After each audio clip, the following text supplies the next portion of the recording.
All right, good morning. Happy Tuesday. I call the meeting of the Capital Investment Committee today, Tuesday, February 18th, 2025, to order. And do I have a motion from Representative Reimer to adopt the minutes of last week? Thank you, Madam Chair. So moved. Great. That was February 13th meeting minutes. Great. Thank you, Representative Reimer. And there is a quorum present, so that's awesome. Now, we have a jam-packed agenda today, so we're going to get going with some more presentations from the governor's bonding request. First up, we have the Department of Veteran Affairs. So if you are here, please make your way to the front. State your name for the record and proceed with your exciting testimony.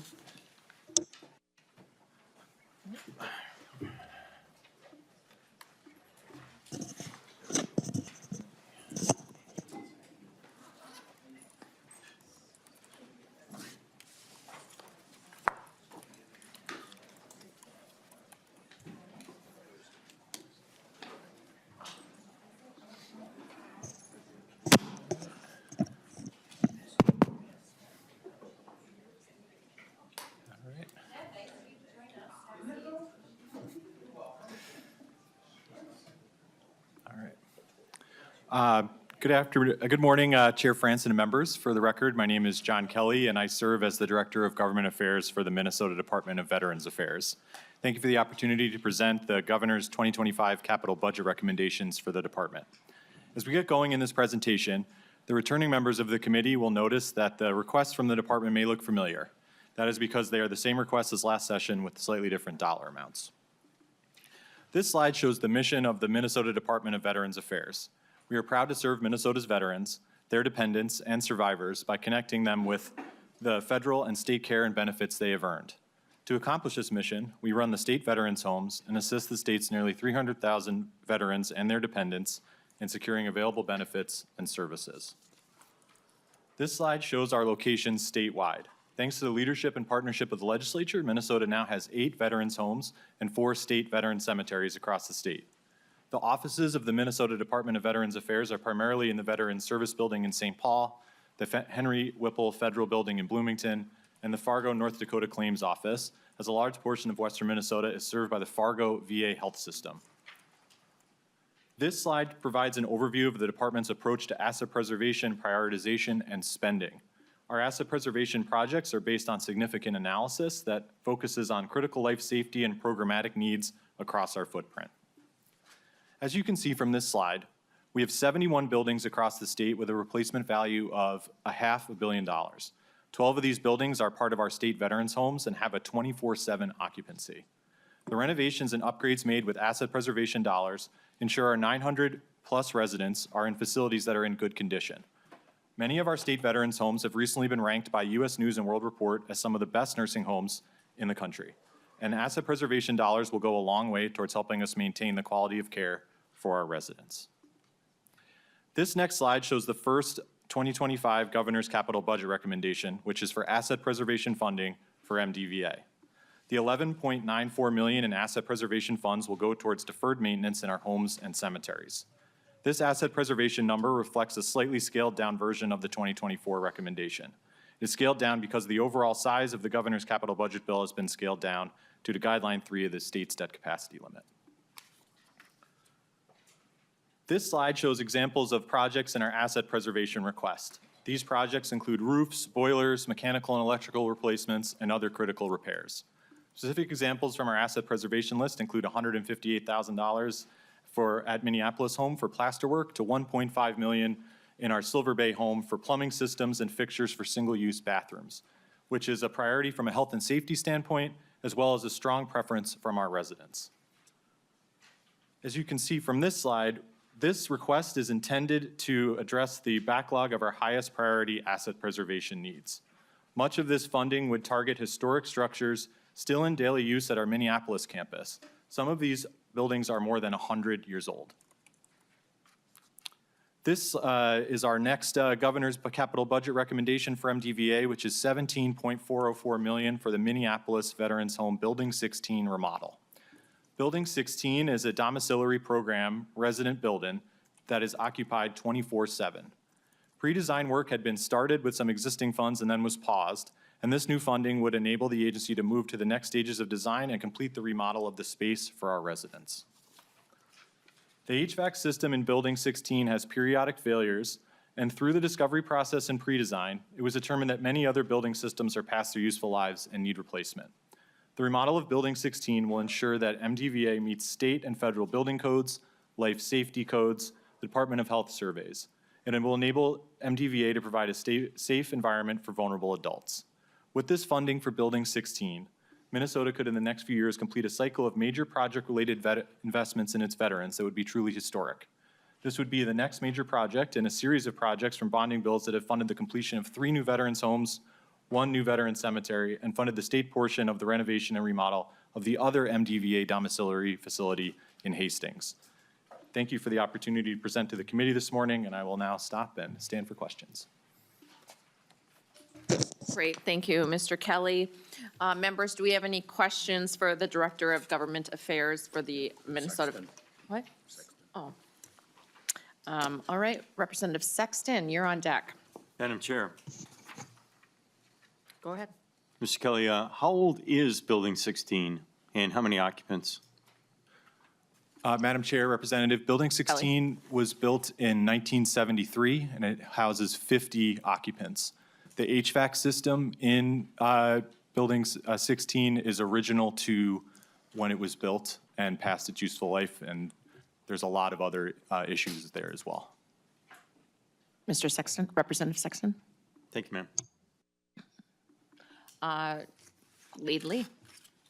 Thank you, Madam Chair. Thank you, Director Kelly. So I'm just curious, have any of the federal funding pauses impacted our veterans' homes in the state of Minnesota, and how would that impact any capital needs or operation needs, if you could share with us? Thank you. Mr. Kelly. Chair, Representative, so the Department of Veterans Affairs, the U.S. Department of Veterans Affairs, gave probably one of the most unequivocal "you're okay" kind of messages that the federal government has given so far. So there are 44 distinct federal grant programs from USDVA, and the acting secretary at the time said that none of those were impacted either by the Office of Management and Budget memo or the other president's executive orders. So right now, the per diems that help fund our resident care are flowing, and we are still waiting for reimbursement for the last portions of the new home, the 3 new homes, but we have not gotten any indication that that funding is paused or on hold. We're just in the pipeline. Leadley. Thank you, Madam Chair. One last follow-up, Director Kelly. I understand that, for new veterans' home or whatnot, there's federal funds tied to that. And so Building 16, since this is just a renovation or whatnot, there's not federal funds tied to this then, is that correct? Mr. Kelly. Madam Chair, Representative, that's correct. So for this project, we're simply asking for the straight bonding request to cover the costs. We're not seeking matching funds from the federal government. Thank you, Mr. Kelly. Do we have any other member questions? All right, seeing none, thank you for your time. Thank you for visiting today, Mr. Kelly. Next up, we have MnDOT, everybody's favorite organization here. If you want to make your way to the front, thank you. State your name for the record and proceed with your testimony.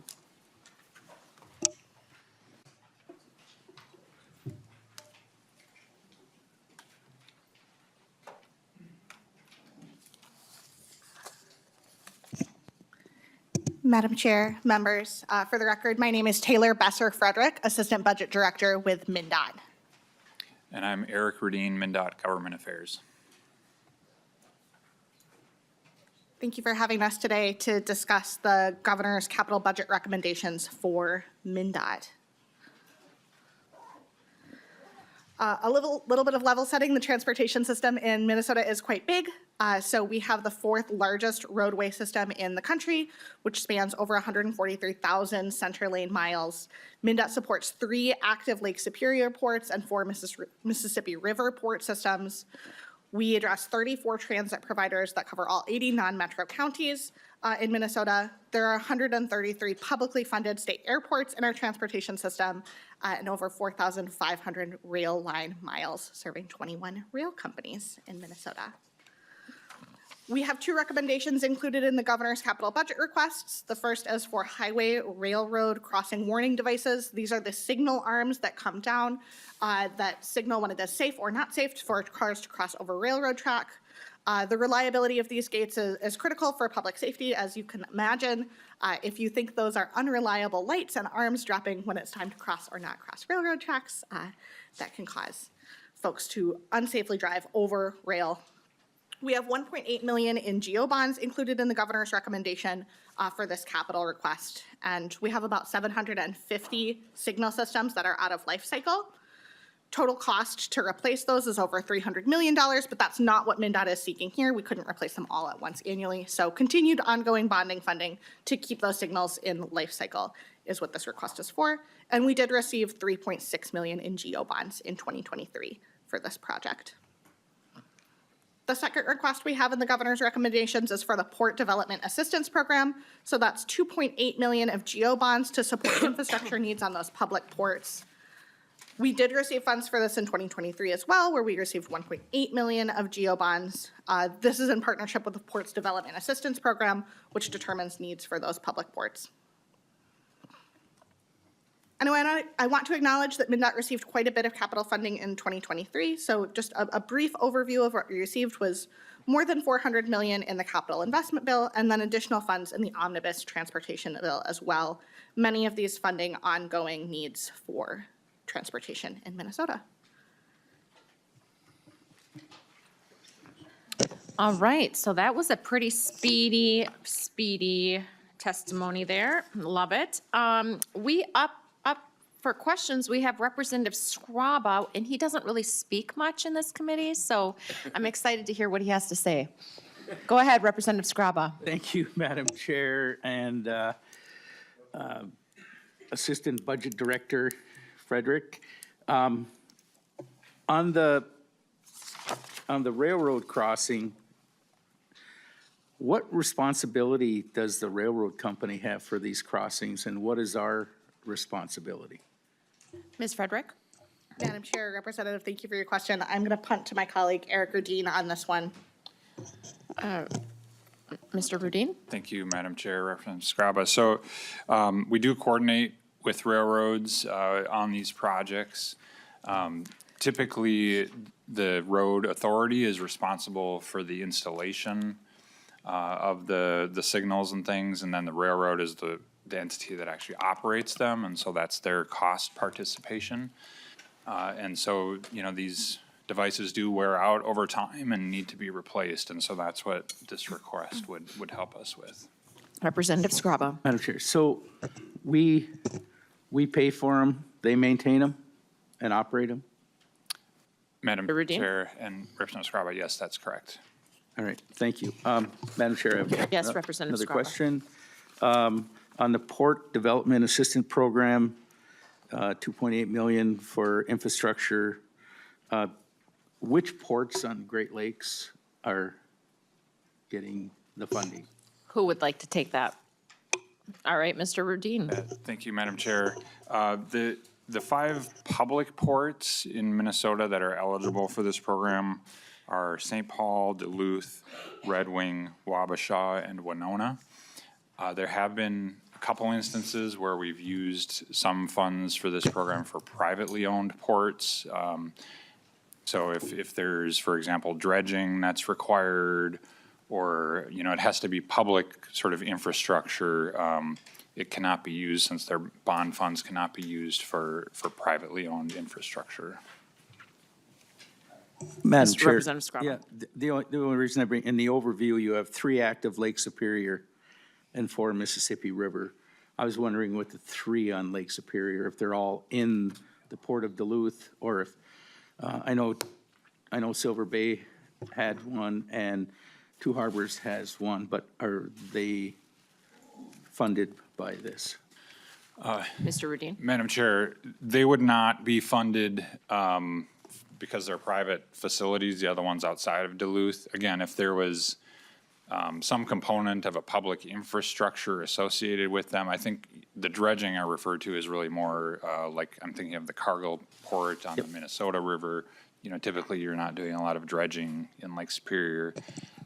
So I don't think they would be, that's not to say, though, if they didn't have a project that could be publicly financed, we could participate in that program if there was such a project. Representative Scrabo. Nope, thank you, Madam Chair. That's it, thanks. All right, Representative Koznick. Good And morning, Lenny. Madam Chair. Thank you. Morning. Thanks for being here. I just wanted to clarify on slide 4, you had previous appropriations for the Port Development Assistance Program. I thought I heard you say 1.8 million. The slide that we have says 18.1 million. Can you clarify for the 2023 GEO bonds appropriated? Madam Chair, Representative Koznick, yes, 18.1 million. My apologies if I misspoke. Okay, thank you. Just so the slide is correct and that it is 18.1. Thank you. Okay, great. Thank you for answering that, Ms. Frederick. Next up, we have Representative Hansen. Thank you, Madam Chair. And, in the last couple of years, we've had a discussion about the Washington Avenue Bridge and trying to repair that in Minneapolis for suicide prevention along the University of Minnesota. Could you give us an update on what's happening with the Washington Avenue Bridge? Ms. Frederick or Mr. Radin? Yes. Thanks, Madam Chair, Representative Hansen. So that is a Hennepin County bridge. And they did install, in partnership with the university, some temporary fencing. They're still looking for a more permanent solution in that location. So the bridge would be eligible for the local bridge replacement and rehabilitation program. However, the type of fencing that they're looking for, I don't think is something that typically has been funded through that program. So I think the county and the university are still looking for some, as I said, more permanent solution there. And MnDOT has provided some technical assistance there. We've had other bridges where this has been an issue, and so we've provided some input as they're thinking about a more permanent solution, and we will continue to do that. Representative Hansen. Madam Chair, and is this something where we need ongoing funding just to modify bridges where there's a likelihood of suicide, that rather than taking one at a time? Is this something that could be done either with setting up a sub-account under trunk highway bonds, or do we put bonding, geo bonding in it, or something that is needed to kind of proof the, driving across the High Bridge here, you see the protections that have been made, and it stops the suicides. So prevention can be very valuable for families and for our state. And just as the department looked at that, is there something we could do for, so it's not just this particular site, but others in the future?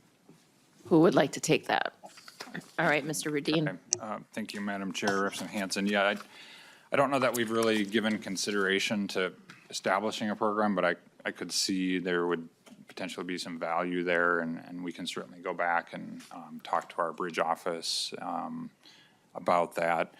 There have been, well, let me say that when we do a bridge replacement or major bridge project, we always take that into consideration, but there are times where you might want to act more quickly than waiting. If a bridge isn't due for major rehab for 20 years and you've got an issue, you really need to get out there more quickly and address that. So there have been a couple instances where we've had trunk highway bridges where we've had to make some adjustments, until such time as we can do a larger project. So we can have some discussion about that, certainly.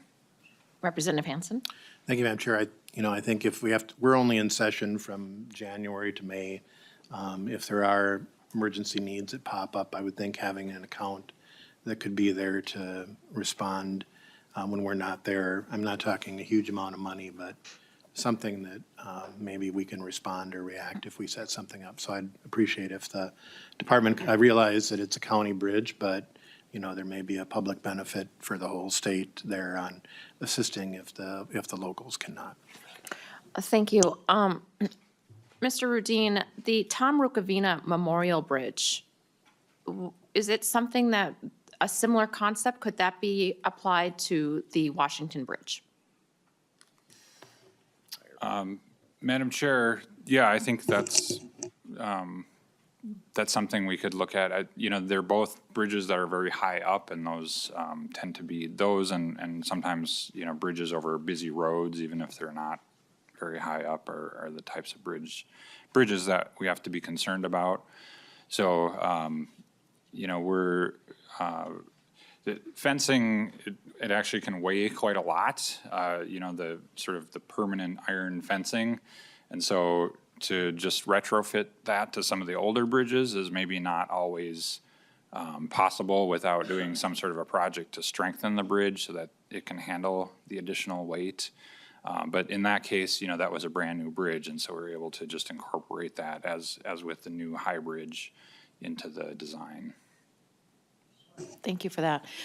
Representative Lilly. Madam Chair, and so I'm a big fan of Safe Routes to School, and I can't find it in the proposal for this year.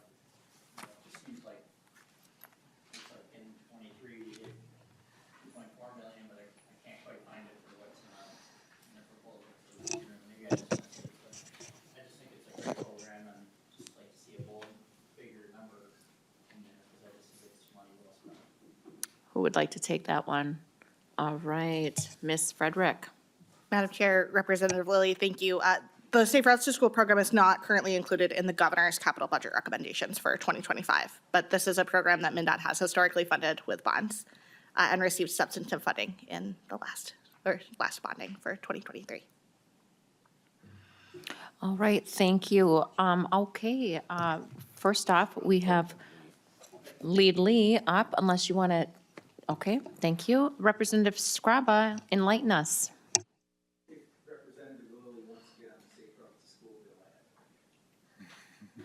Thank you, Representative Scraba. That could have been considered an offline conversation.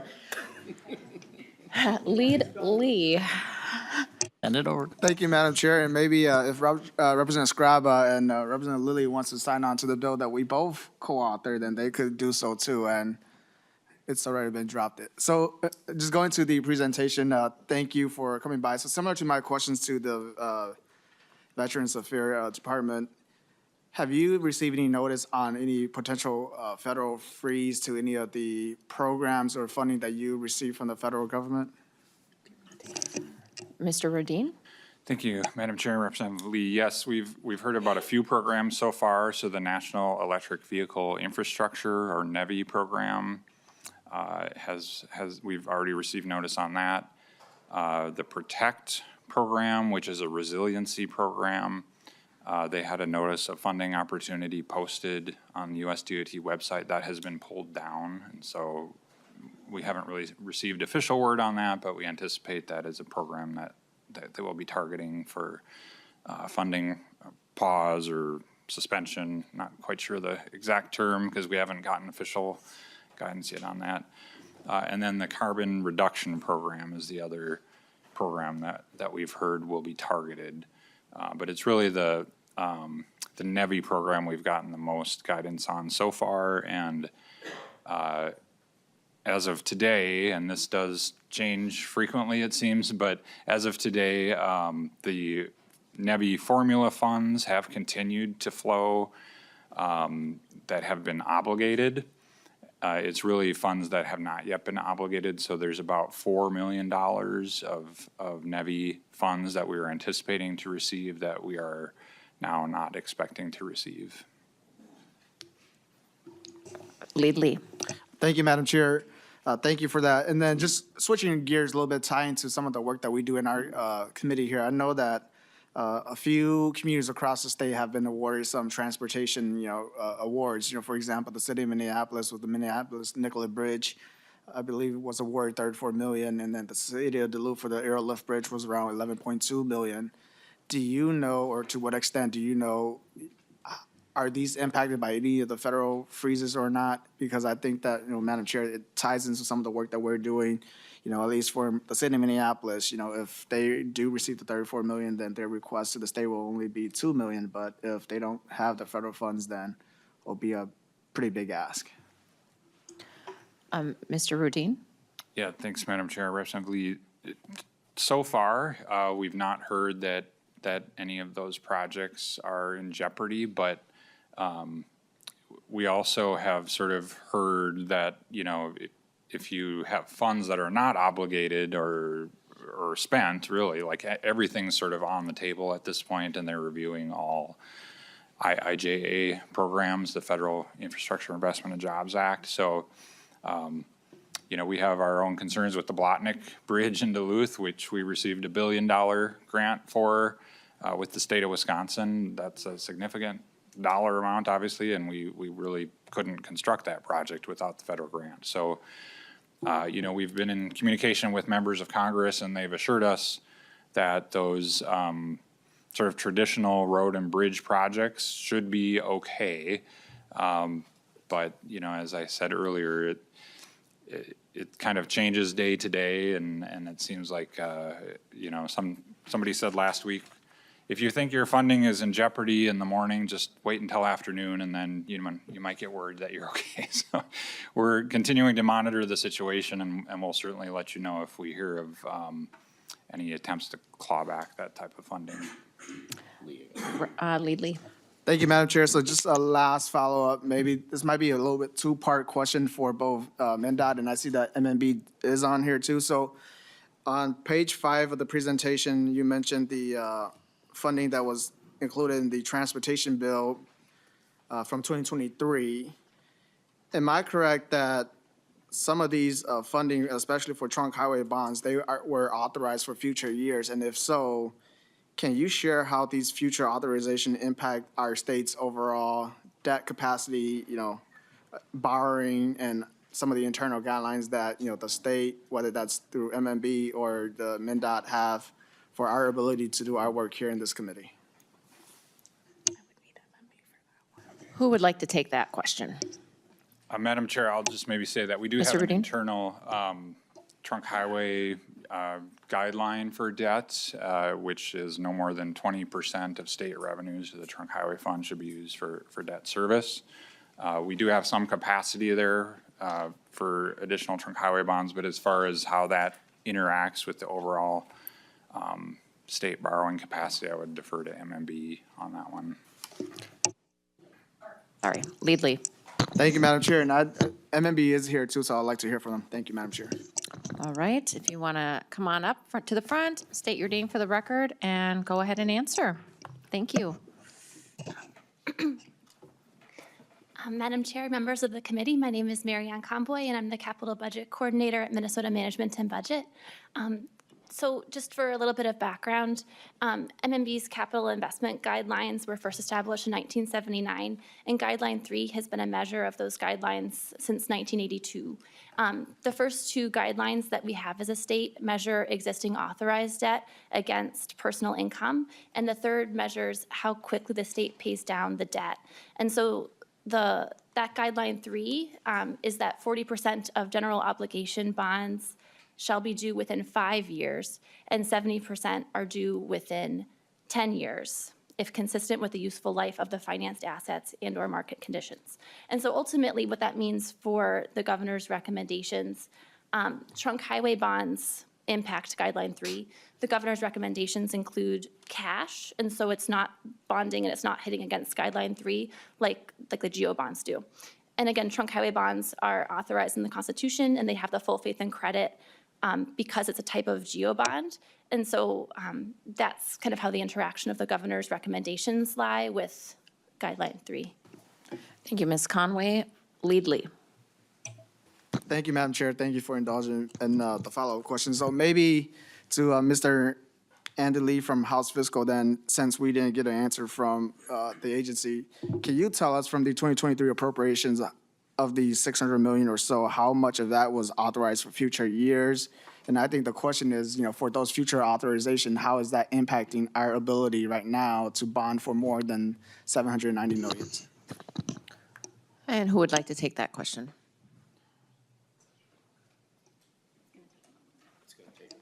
Okay, it's going to take a little bit. All right. Are we just going to chill here until we have an answer then? All right, we'll jump to then, no, we have Representative Perez Vega next. Kind of scrambling over here. Thank you, Madam Chair. I have a question in regards, I know that the Robert Treat Viaduct in my district received federal approval of grants for January 2025 of $25 million. That project's not going to start till 2028, is that correct? Mr. Rudin. Madam Chair, yes, that's my understanding, and that kind of gets to our earlier conversation of if you don't have those federal funds sort of obligated, which we do not for that project, those are, I would say still grants that we're concerned about. There is a large flurry of announcements shortly before President Biden left office, including that Robert Street Viaduct, and so we haven't received word yet that they're trying to put those funds on pause, but certainly anything that we don't have a signed grant agreement for, which would include all those grant announcements that came around January 20th. Yeah, we would be concerned, and certainly monitoring to hopefully, see if the Federal Highway Administration will continue the process of getting a grant agreement in place with us. Representative Perez Vega.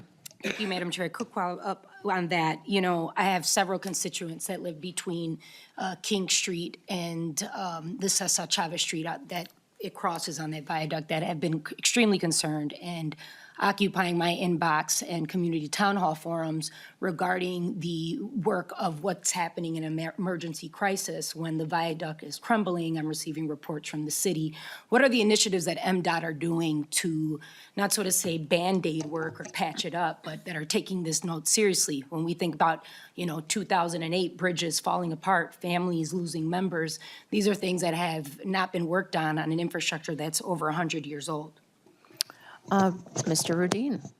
Thank you, Madam Chair. Representative Perez Vega, yes, we are continuing to monitor the condition of the viaduct and have annual inspections to make sure that the viaduct is safe and as well as the bridge that crosses over the viaduct. So we will continue to do that and continue to work on developing a full replacement project for that facility.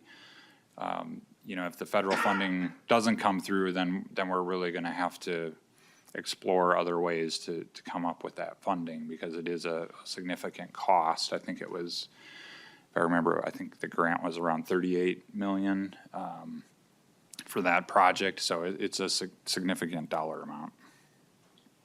Representative Perez Vega. Thank you, Madam Chair. Also, in regards to following that up, is there continued communication that's happening within the community organizations, such as West Side community organizations? Are they being updated? Because I had requested to have a follow-up from MDOT from our following meeting that we held about 3 months ago directly with my offices, and I have yet to receive the data regarding the questions that I had. And we can take this off the record as well, but these are some inputs and questions as to how they're being administered and when the funds do arrive, that the community is being updated, especially my offices. Thank you.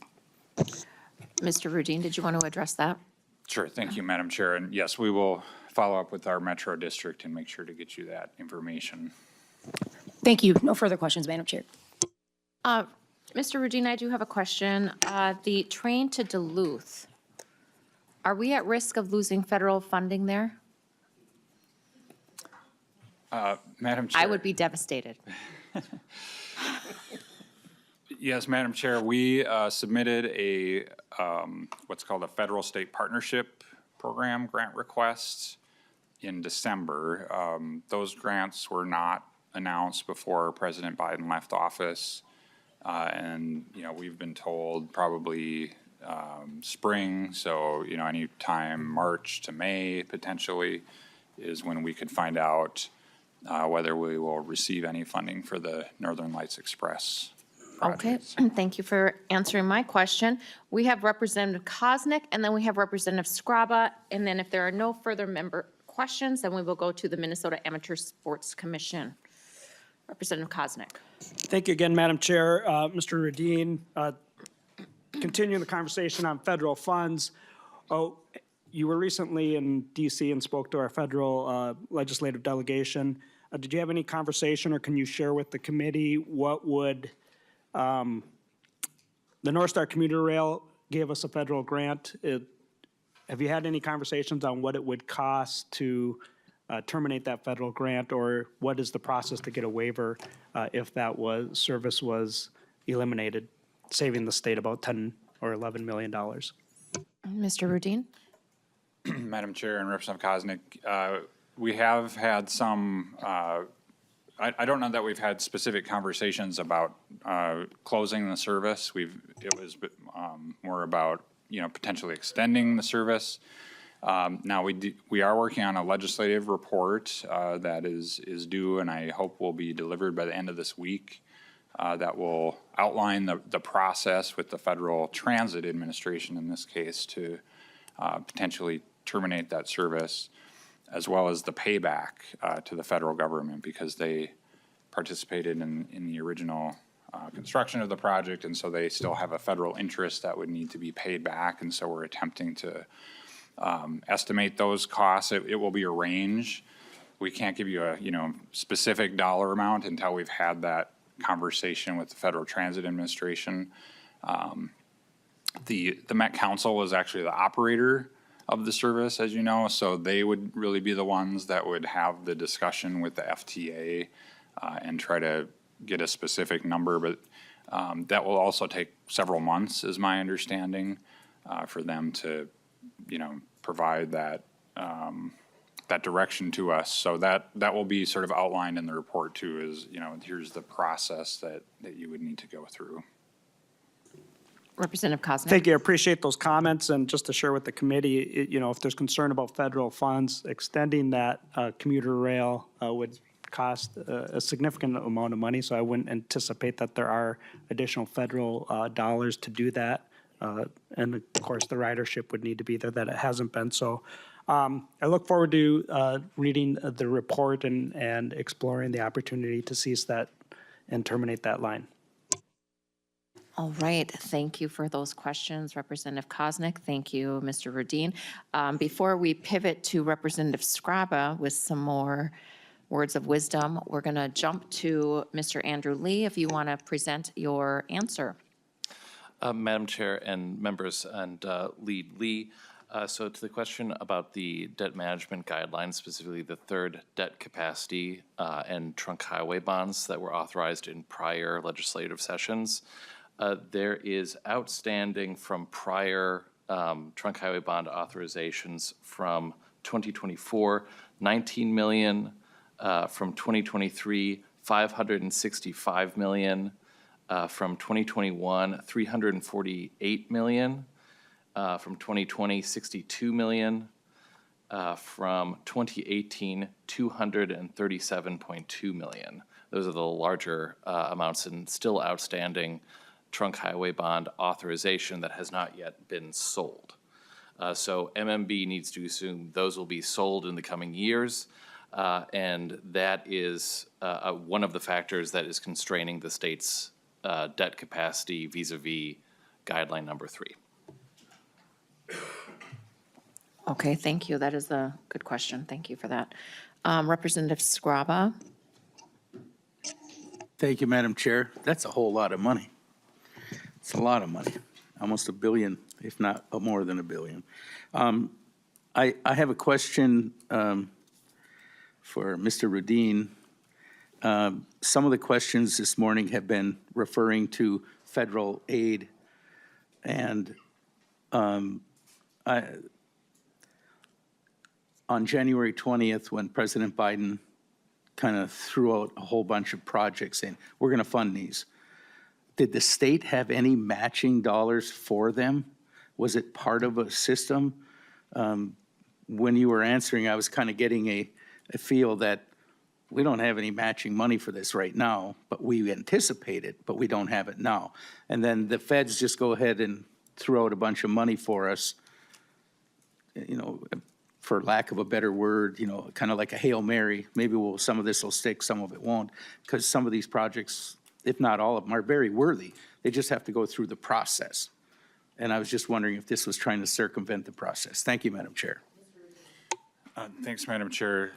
So the legislature in 2023 appropriated about $200 million in general funds to match federal grants. We have been committing those dollars, and we anticipate needing about $40 million in matching funds for the grants that were announced on January 20th. We only have about 20 million left, though, so there's already going to be about a $20 million shortfall if all of those grants, are actually obligated eventually. So we have yet to sort of determine how to disperse those funds. Should we sort of hold them and wait to see if they get a grant agreement in place and then award them? We had been doing it as a first come, first served. Once somebody applied for the local match funds, then we sort of notified them that those funds would be there. But now with this shortfall, I think we'll need to take a look to determine if there's some other process.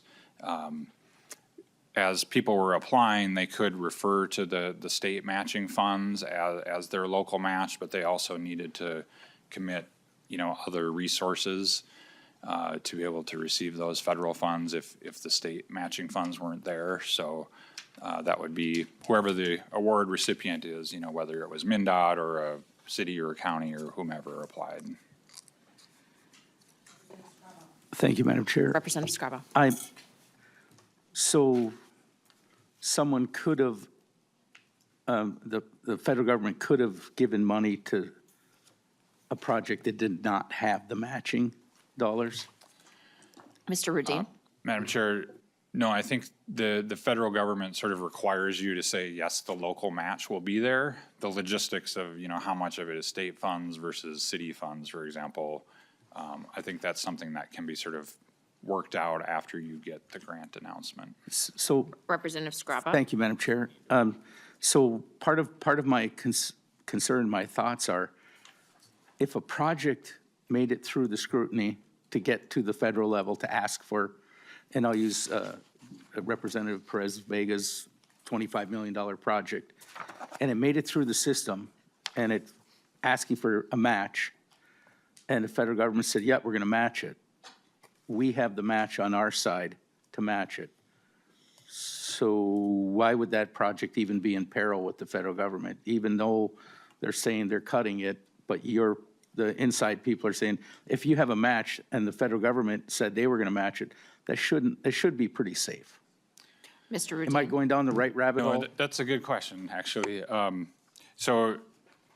Chair, if you do not have, so there's kind of a process. There's the grant announcement, so you're just, the US DOT sends out a press release and says, hey, you're going to get this money.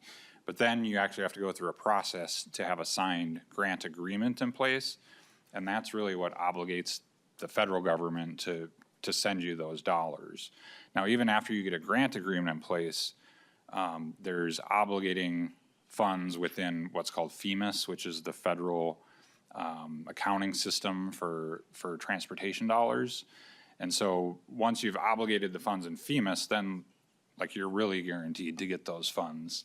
So, projects can be in different phases there. And, so far, we feel that if you have a signed grant agreement in place, you're pretty likely to get those funds. But again, with all these projects that were just announced on January 20th, none of them have a signed grant agreement in place yet.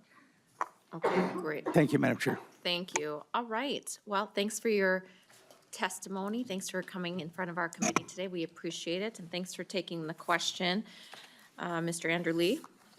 All right. So next up, we have the Minnesota Amateur Sports Commission. If you want to make your way to the testimony table on this Tuesday morning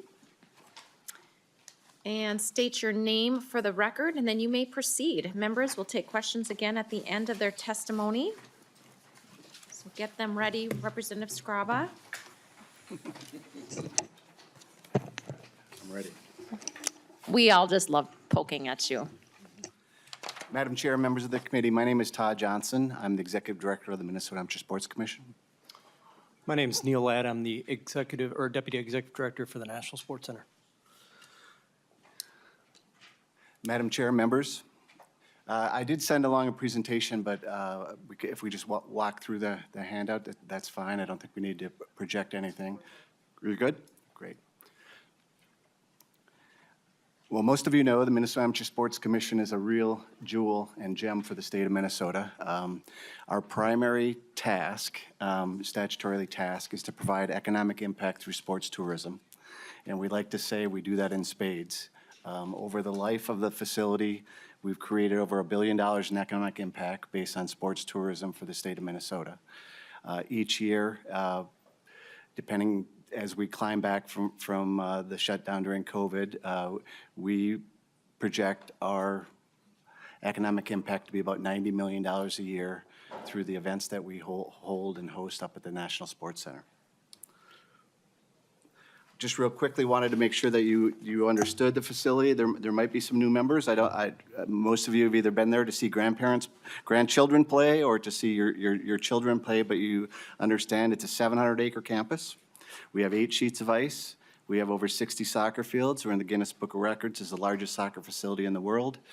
We're very excited about the work that we do for that campus. It's one of our primary roles as the Amateur Sports Commission. There are only 2 employees at the commission, but is to ensure the management and the running of that facility. My colleague Neil Ladd is going to walk through a little bit of we use the state of Minnesota's Department of Administration's Facilities Assessment Report to rate our 23 buildings and to talk about the condition that they are in, meet with MMB and walk through what that report says, and come up with our bonding request based on those numbers. Thank you, Mr. Johnson. Currently, the National Sports Center's replacement value is just over $205 million. And if you think about that in terms of what has the state invested versus what it's worth right now, I think the state's put in roughly about $40 to $45 million.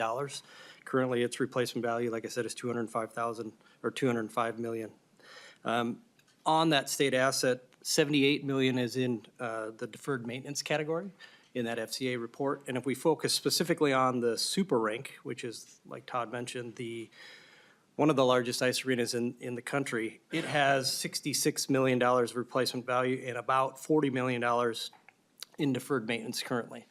We're one of the highest state agencies that has a deferred maintenance number that is in that crisis category.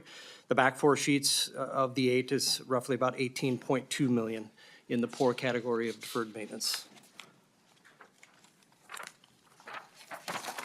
Currently, what we are asking for in our asset preservation dollars in the original request from the Amateur Sports Commission was $23.35 million, and that would go for an R22 changeout.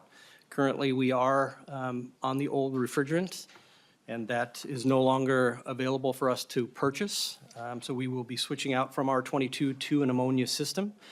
Newer technology.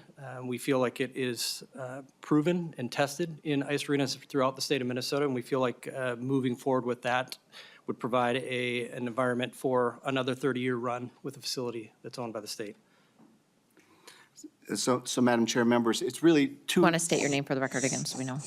My name? Todd. This is Todd Johnson, the Executive Director of the Sports Center.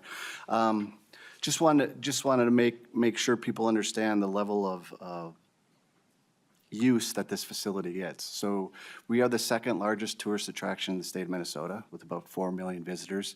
Half of those people, if you roughly break it in half to make it simple, use the ice facility, and the other half are there for our soccer events. We've done everything we can, and thank goodness there's a fund of money through the Department of Administration called CAPRA, which is there for emergency funds, which we've used. We just had a compressor blow up after 30 years of use and regular maintenance, but they do have a shelf life, and we're just at that point right now with this facility. My impression I want to leave with you is for you to understand that this is a statewide asset. It's not just an asset for that region of the state of Minnesota. Almost every Every county, every legislative, every House district has been represented, whether represented there with athletes, either at our biggest event, which is USA Cup, 1,200. Last year, we had a record of 1,200 teams from 29 countries, 19 countries and 29 different states that attended that event last year.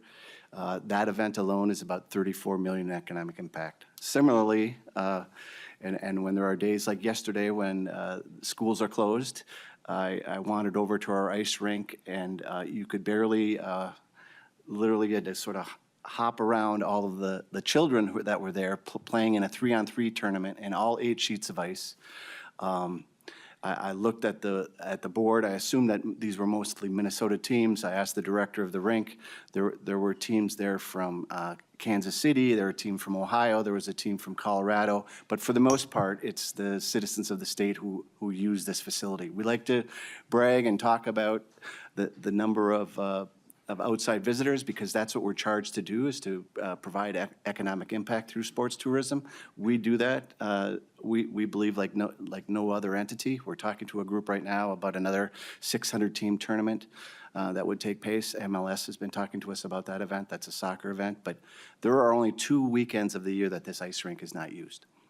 It is a full-time endeavor to run this facility. Many of you have been up to visit it and see it, and understand that we are at a position where we really need to figure out what we're going to do if we don't get the dollars to replace the refrigerant and to move forward.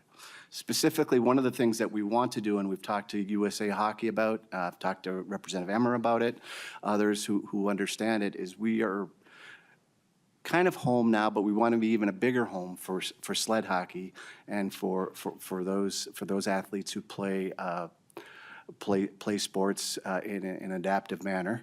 There's a way that we can make our facility the premier place in the country to do that, and that's, some of you may remember the old St. Paul Civic Center had all glass boards. If you think about a young girl who goes up in her sled and their team's supposed to play next, well, you can't be like the other 12-year-old girls and see through without having that sort of glass board. Similarly, you make adjustments for the egress out of the player box and the penalty box, and we have plans to be able to do that, to make sure that this is the most adaptive facility in the nation for those type of events. That's both children who play sled hockey and the Wounded Warriors group, the Defending the Blue Line group has some folks who do that, the Hendrickson Foundation and others, and we're very proud of that aspect that we provide for the state of Minnesota. I have a question, considering you've got about, what did you say, 78 million in deferred maintenance costs? Have you thought about maybe an appropriation bond and then user fees to pay that bond off? Is that a route that you're willing to go down? Could you explain? Madam Chair, members of the committee, we looked at a number of things. Principally, we also try to figure out a way to make sure that the sport remains affordable. And obviously, we've looked at that. There is another bill in the tax committee right now that would capture the funds that we pay for adult hockey and for food and beverage and put them in a fund and use them for deferred maintenance. So we looked at various ways where there'd be an ongoing source of revenue to adjust that. We haven't looked specifically at our own bond. We would welcome any possibility to figure out a way to have a consistent source of funds to continue to replace this, to repair and replace this facility. The second piece in our request, though, that would affect some of you, more of you who still have ice rinks that have an R22 issue is funding the Mighty Ducks program. I believe the governor puts about $1,900,000 in this request. As soon as we get those funds, they'll probably be out the door. As you know, if you happen to have one of those ice facilities in your district, we're all kind of queuing up trying to figure out how we're going to take care of this R22 problem.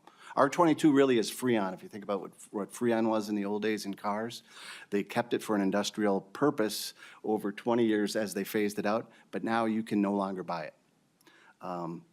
With the 8.5 recommendation to the National Sports Center, that's roughly a third of what we really need, we would probably be looking at simply just replacing that refrigerant and that compressor system within the ice rink and not doing any of the other repairs. But believe me, we will take whatever we can get and make it work, but we realize there's a bigger issue for the sports facility moving forward. Thank you. Representative Carroll. Thank you. Thank you, Chair. And it's for whoever can answer. I represent Plymouth, and you're probably familiar with the Plymouth Ice Center. It is a premier facility that has been constantly updated and expanded. In fact, I'm looking for bonding money to make a fourth rink on it. So if you can help with that, that'd be wonderful. But aside from that, so we transitioned several years ago to out of R22. And it's worked well as far as I know, but you haven't done that yet, right? Why is that? Who would like to take that one? Madam Chair, Representative, we haven't done it because we simply don't have the money to do it. Okay. It's just, pardon me, I'll refer to Neil, but just for the R22 alone, it's close to. Madam Chair, members, that dollar amount for us is about a $7 million change out just for the R22 to go to ammonia.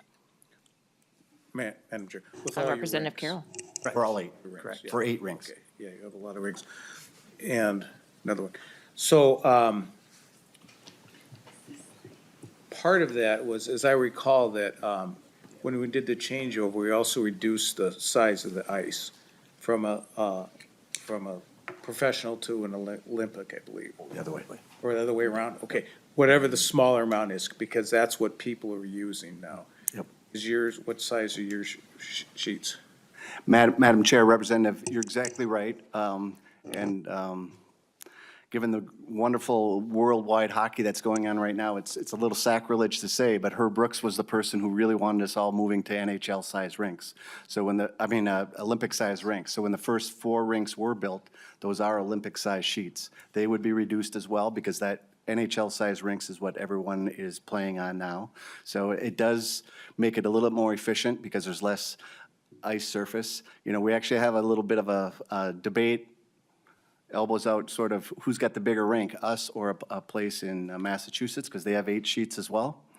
We say we have more surface area because right now anyway, because we have 4 Olympic-sized rinks and they don't. But you're absolutely right. That is the trend, and that's where everyone's going towards the NHL-sized rinks. Madam Chair. Yes, Representative Carroll. So if you did that, that would reduce costs, right? Yep. Yeah, okay. All right, Representative Ryer. Thank you, Madam Chair.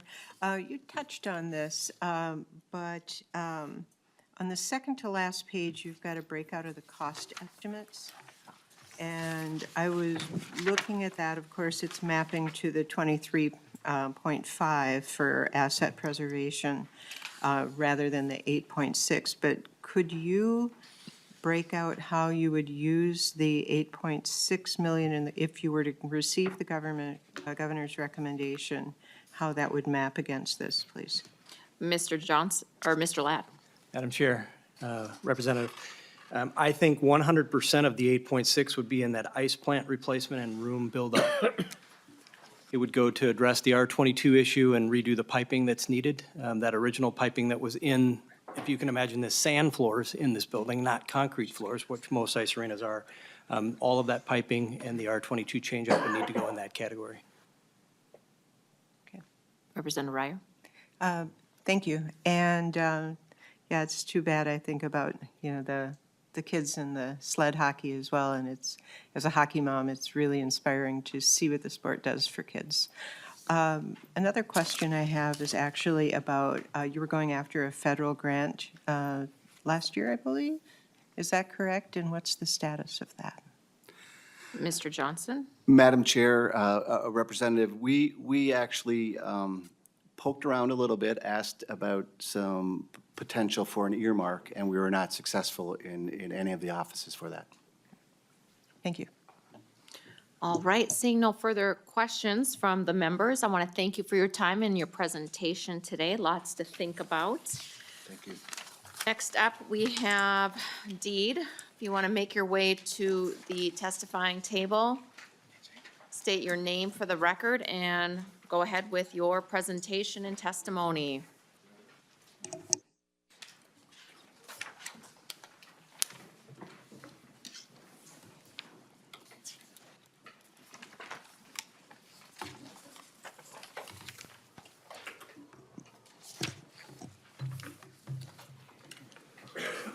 Good morning, Madam Chair and members. My name is Kevin McKinnon. I'm the Deputy Commissioner for Economic Development and Research at DEED, and here today to talk about the two items in the Governor's Capital Investment request.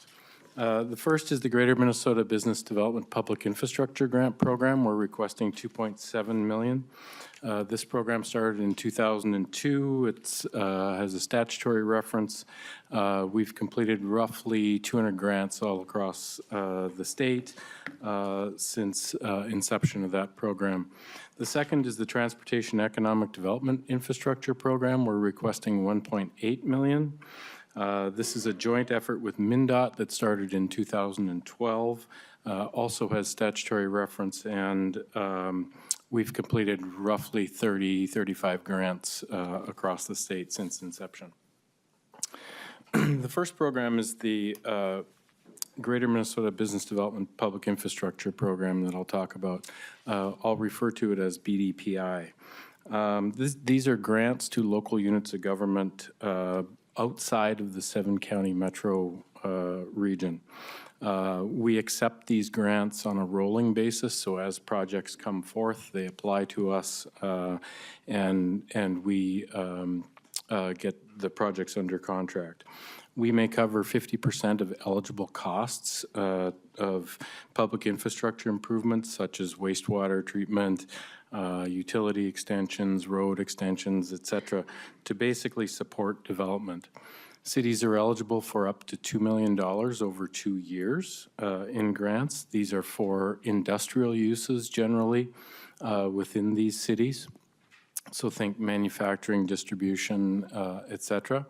A couple of years ago, we changed some provisions of the law, now allowing 15% of the acreage that you're servicing to be used for incidental purposes. So if you think of a industrial park, and in the corner of an industrial park you may have a gas station to serve that industrial park, that's sort of an incidental use. Also at that time, there is now a 10-year provision where unused or undeveloped lots within the industrial park that could not be used by the eligible industries may now be turned into something else with our approval. This program really helps to lower the cost of development for the industrial development that's happening, but also on the city from providing the infrastructure to those projects.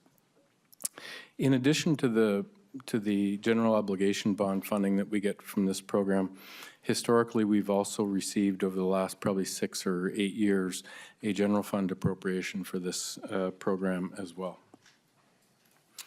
So a good example of a BDPI project is in Cold Spring. Cold Spring Brewing expanded. They needed 2 new city-owned water wells that allowed for the expansion of the business to ultimately meet the needs of the business, but the city needed it obviously as well. You can see the jobs that it created and retained in the community, and these projects are generally matched 1-to-1 or more. And so what that means is if we provide 50%, the city and or the business have to provide the remaining costs of the project. Our current balance is about $5 million. Since July 1st of 2023, we've done 11 grants. And you can see what we received for this biennium, about $14.5 million between the GO bonds and the general fund. We do, as I mentioned, accept applications on a rolling basis, so we maintain a pipeline. We have 4 or 5 projects in the pipeline now that in the coming months are probably going to get under contract. We'll see what our balance is as we get closer to the end of the fiscal year. The second program is the Transportation Economic Development Infrastructure Program, which I'll call TEDI. We are requesting $1.8 million. This program, as I mentioned, is a joint effort with MnDOT. We run an open RFP process 1 time per year, generally in the fall. This helps helps communities with the cost of transportation improvements that benefit, obviously, businesses in their communities and takes into consideration safety and efficiency of traffic flow. Nonetheless, we can provide funding for land acquisition, construction, other infrastructure improvements that are necessary to improve the transportation infrastructure, serving a business park or rerouting essentially around a city. A good example of a project that we've done is in the city of Dayton. This was off of the interchange of I-94. You can see a number of businesses alongside the interstate. We helped facilitate some of the transportation improvements to connect that industrial park essentially to the connecting road that gets onto the interstate, which essentially was a big safety issue in Dayton before this happened. We awarded $1 million for this project. There was obviously a match for the transportation infrastructure, but we look at a lot of the other incidental investment that actually happens as a result of it. And you can see by the number of businesses that have expanded in that area as a result of this, that private investment is quite substantial for the city. Our current balance is basically zero. In this program, $60,000 or so. Since July 21st or July 1st of 23, we did 3 grants with $1.9 million that we received in GO bonds in this biennium, plus some what we call reverted funds that weren't spent on other projects in prior years. And we have about $4.5 million in the pipeline for projects in 3 communities that we listed, that are listed on the slide. So with that, happy to answer any questions on either of these programs. Thank you, Madam Chair. All right, thank you. You know, Representative Lee, as we think about our upcoming travels this summer and fall for our bonding tour, perhaps we should put the Cold Spring Brewing on that list. I mean, it sounds very important. One that I think we should really visit as a committee, don't you think? I agree, Representative Carroll. Sign me up. All right, Representative Koznick. Well, Madam Chair, I went to school in St. Cloud, and one of my projects. We can tell. Very proud to have attended the Harvard of Central Minnesota. One of the projects we did was at Cold Spring Brewery. So I'll second your motion to go there. Fantastic. My question is on the Teddy program. You've got a pipeline of 4.4 million and cities listed on there. Is that a first come, first serve, or how does that work? If we put money in the program, or it's already spoken for? Give us some insight into that. Madam Chair and Representative Koznick, this Teddy is actually run on an RFP basis. So we would publish, we would do a variety of listening events, you know, for communities to get them to understand what the program is and that we have available funding. We would then accept all the applications. So while we know of these 3 projects, I would expect that they would probably come in the pipeline, but there could be 3, 4, 5 others as well. Representative Koznick? No? Okay. Any other further? Oh, Representative Breyer? Thank you, Madam Chair. Thank you, Representative Koznick, for teeing up my question, because it's similar. When the RFPs come in, what are the expectations for the funds to be available for project completion? Does their proposal have to include all of the matching funds as they would with any other bonding project? Or do you, would you have the potential of parceling it out, but having risk that no project would actually be completed? Thank you. Madam Chair, Representative Breyer, like other general obligation bond programs, we do require that match. upfront. And we do our work on a reimbursement basis. So communities are spending this money and then seeking reimbursement for us. So prior to any contract being executed, MMB obviously approves the match as well, much like every other program that we run using general obligation bond funding.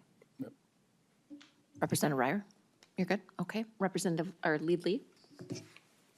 Thank you, Madam Chair, and to the commissioner. So I'm going to ask about one of the programs that we don't see on here, the Innovative Business Development Public Infrastructure Program, which is a statewide program. And so can you talk a little bit about your budget request? You know, in the initial request, did you have a submission for that to the administration, and why or why not was it, you know, put forward for us to consider? I know that, you know, when we were working with Representative Erdahl, you know, he wanted to make sure that we ensure, you know, fairness across the entire state. And so in the past, we have funded all three programs, but why this year are you only coming for the BDPI program and TEDdy program and not the one that's for all communities across the state?